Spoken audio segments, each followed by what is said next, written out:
j'étais un élève qui était passionné par la physique.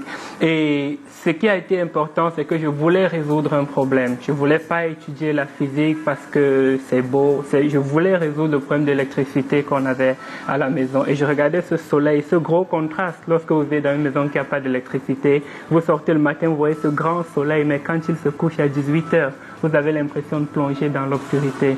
Dans cet objet, le soleil m'a fasciné. J'ai dit, comment dompter? Le message que j'aimerais passer, c'est le message du travail, n'est-ce pas? Je pense qu'il faut des enfants et des jeunes qui travaillent plutôt que des enfants qui ont un QI élevé et qui négligent l'art de travailler. Dans mon cas, je savais ce que je voulais. Je voulais recopier le soleil pour apporter l'électricité à ma communauté, ensuite pour l'apporter au monde. Et j'ai travaillé dur pour atteindre mes objectifs. Ceux qui sont à 21 ans en classe de terminale et qui ont quand même un rêve et qui ont redoublé 1-2 fois, il n'y a pas de problème.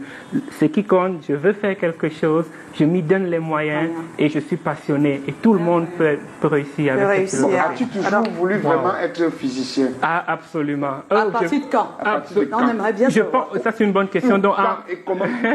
En classe de 3e, vous savez, il y a le grand décalage au Cameroun. On va en A ou on va en C. Je voulais être journaliste à l'époque parce que je bavardais beaucoup à la maison. Ma mère m'appelait journaliste parce que je bavardais tellement. Tout à l'heure, on va te faire passer un... Non, je n'ai pas votre talent par contre. Non, c'est juste un jeu. C'est juste un jeu. On verra. Et donc là, je dis, est-ce que je deviens journaliste ou est-ce que je suis ma passion pour la physique, le soleil qui me passionnait? J'ai dit, allez, on tente la C. Et je tombe sur cet objet, le stroboscope en seconde, qui manquait dans notre lycée bilingue de Bafoussam. Et au lieu d'attendre qu'on le rachète, qu'on le recommande, j'ai pensé à fabriquer un moi-même artisanal avec un petit moteur, une torche. Et j'ai percé des trous sur un bambou et ça a fonctionné. Ça t'a rodé le trou. Exactement. Et c'était cool parce que ça montrait aux jeunes ces objets qu'on achète tout le temps. On peut le faire homemade avec nos petits moyens. Et là, j'ai dit, je veux être un physicien, je veux fabriquer des choses pour le bien de l'humanité. Donc, c'est en seconde, première environ. Ça alors, beau choix en tout cas. Et comment, au fur et à mesure, tu étais rassuré de ton choix au point de pouvoir aboutir à cela? Qu'est-ce qui te donnait ce punch? Je peux le faire. Merci Callaghan. En effet, en seconde, c'est peut-être où je vais rejoindre Tatiana. Les notes venaient également avec. Le bac qui s'est bien passé.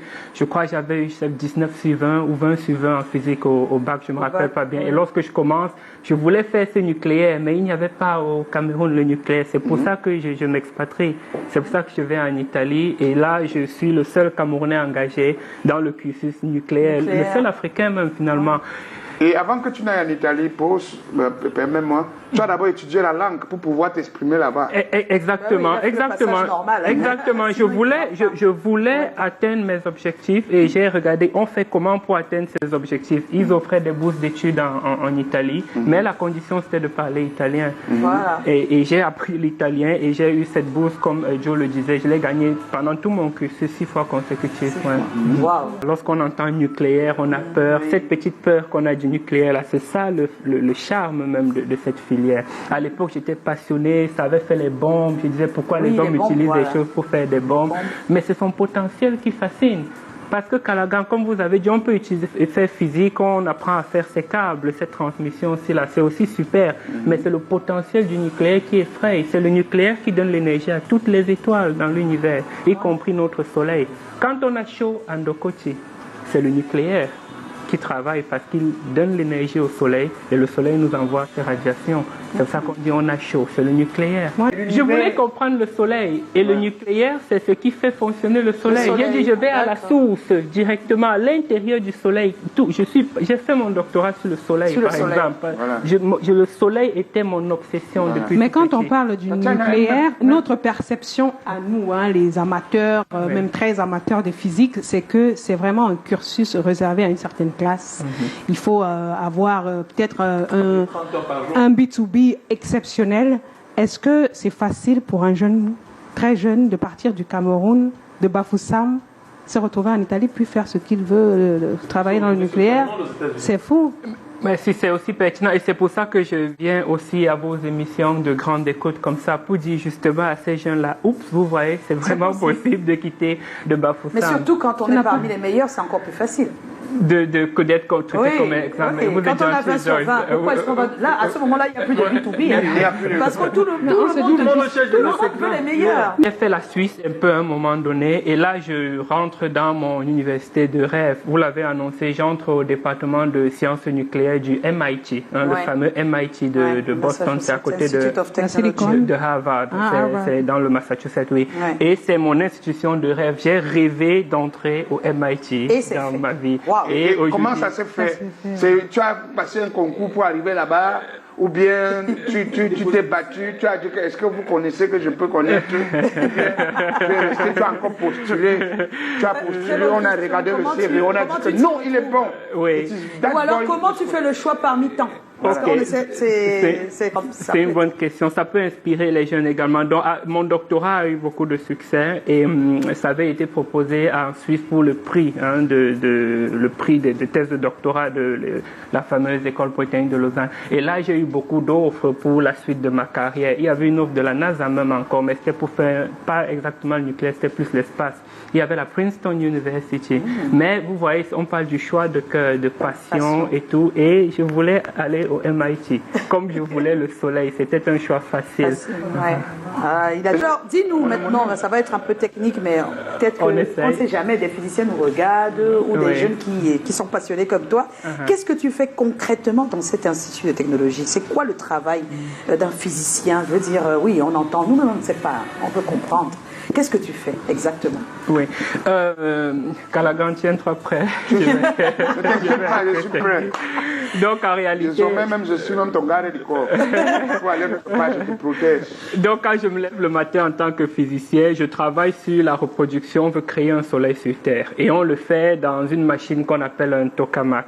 Parce qu'on veut le faire plus petit que le vrai soleil. Parce que le vrai soleil est plus grand que la Terre, même on ne peut pas le faire de cette taille.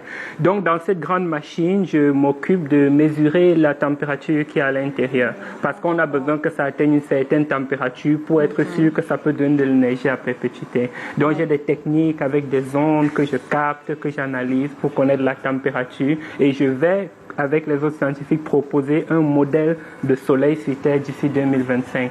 On est très content là parce que les milliardaires américains ont donné beaucoup d'argent pour financer ce projet et on promet que d'ici 2025 il y aura un soleil sur Terre. Tu vas en boîte, c'est vrai ça? On peut quand même s'amuser. Est-ce que tu vas en boîte de nuit? Je suis un scientifique assez détendu. Je vais en boîte de nuit. En quoi ton expérience et ton savoir peuvent être bénéfiques pour le pays, pour le Cameroun? En quoi cette expérience que tu as, ce savoir peut être bénéfique pour le Cameroun? En 2 points, il y a ce qu'on appelle l'émulation. L'émulation, c'est le fait de raisonner avec des jeunes. Vous savez, un monsieur m'a dit un jour, monsieur Tema, votre histoire, où vous avez souffert dans l'enfance et vous n'êtes pas le seul à avoir souffert au Cameroun. Et c'était vrai, et je lui ai répondu, c'est parce que mon histoire n'est pas singulière que je réussis à raisonner avec les jeunes, parce que nous sommes nombreux qui avons été dans cette situation, donc on se comprend. Donc déjà, mon expérience, va aider pour ça, dire aux jeunes qu'on peut. Et quand j'étais ambassadeur de l'EPFL là, pour l'excellence en Afrique, j'ai beaucoup travaillé pour qu'on donne des bourses aux Camerounais dans les écoles là. Et donc ça, c'est une des choses. Et l'autre chose, c'est purement sur le plan technique. C'est surtout de ça qu'on parle, parce qu'on sait déjà que ce que tu portes en toi, ça rayonne sur le pays, ça c'est sûr. Oui, mais sur le plan technique maintenant, je pense que le problème d'électricité, qui est un gros problème, ça c'est les domaines dans lesquels je suis plutôt un expert. Et c'est vrai que pour l'instant, on est concentré sur l'énergie par solaire photovoltaïque. Donc, on va pas à l'intérieur du soleil comme je fais. On récupère directement ces radiations pour avoir... je me rappelle, j'avais conseillé le président de la chaîne, Emmanuel Chatu, à l'époque, qui voulait mettre des panneaux solaires également. Et donc, ça, c'est mon type de choses. Il y a des jeunes que j'encourage. Je fais des calculs pour certains jeunes qui veulent installer des panneaux solaires. Et tout le cycle de l'énergie électrique au Cameroun, juste de la production jusqu'à la distribution, ce sont mes domaine d'expertise. Donc, je peux conseiller que ce soit le public, le gouvernement, ou bien que ce soit les privés, par exemple. Voilà. Est-ce que tu penses qu'un jour, on pourra résoudre ce problème d'électricité? Si oui, comment? Celui du Cameroun. Oui, bien sûr. Bon, j'espère qu'on va résoudre parce que c'est le moteur du développement, l'énergie. Sans énergie électrique, c'est difficile de se développer. On parlait de boîte de nuit tout à l'heure. Si tu as ton frigo, tu ne peux pas glacer tes bières, tu ne fais pas de chiffre d'affaires, c'est difficile. C'est le moteur du développement. On va le résoudre, mais il va falloir être un peu patient. Il ne faut pas qu'on tape aussi tout le temps sur Eneo parce qu'il est juste à la distribution. Hein. Il y a le transport et il y a la production, exactement. Et beaucoup de pertes se passent dans ce qu'on appelle le transport au Cameroun, le transport de l'énergie électrique qui demande des financements, qui demande l'argent. Ça va prendre un peu de temps, mais avec la population qui augmente, on a aussi la pression de le résoudre plutôt vite que tard parce qu'on attend beaucoup de Camerounais d'ici 2100. Donc c'est une vraie urgence. Mais qu'est-ce qui te manque, toi, pour faire davantage profiter le Cameroun de ton savoir? Qu'est-ce qui te manque? Qu'est-ce qu'il faudrait? Là, tu peux parler à la caméra pour que les personnes habilitées comprennent. Qu'est-ce qui te manque? Il faut quoi? Qu'est-ce que tu souhaites?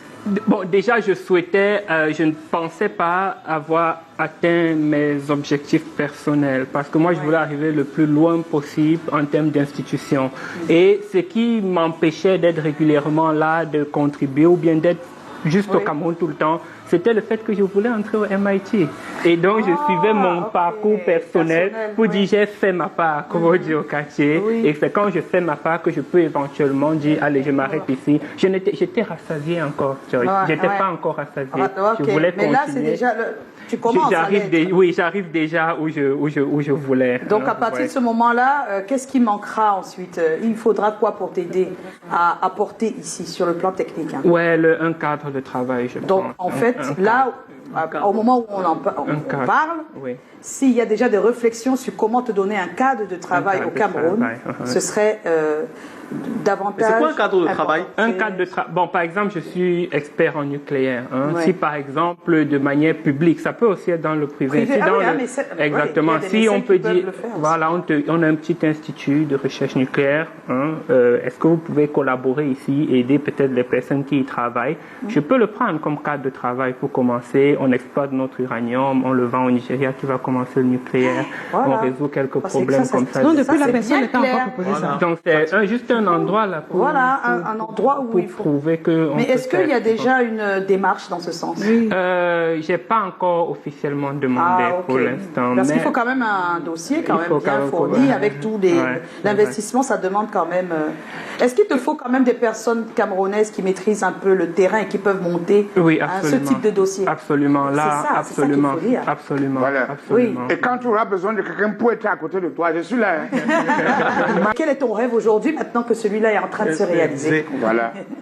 Mon rêve à long terme, et je l'ai toujours dit, et Canal 2 même, j'ai une histoire particulière avec Canal 2 parce que... mais Canal 2, c'est la chaîne au Cameroun qui révèle mes travaux en 2017. Et c'est fou parce que le temps est passé et les travaux ont toujours... Et c'est bien parce qu'on peut comparer le message aujourd'hui et le message alors. Et c'est le même. Mon rêve, c'était de rentrer au Cameroun et participer à notre développement. Donc maintenant, quand je serai rassasié du MIT, et des General Atomics, tout ça. Je veux aussi rentrer être un acteur dans un domaine que je connais de notre développement. Oh, c'est beau!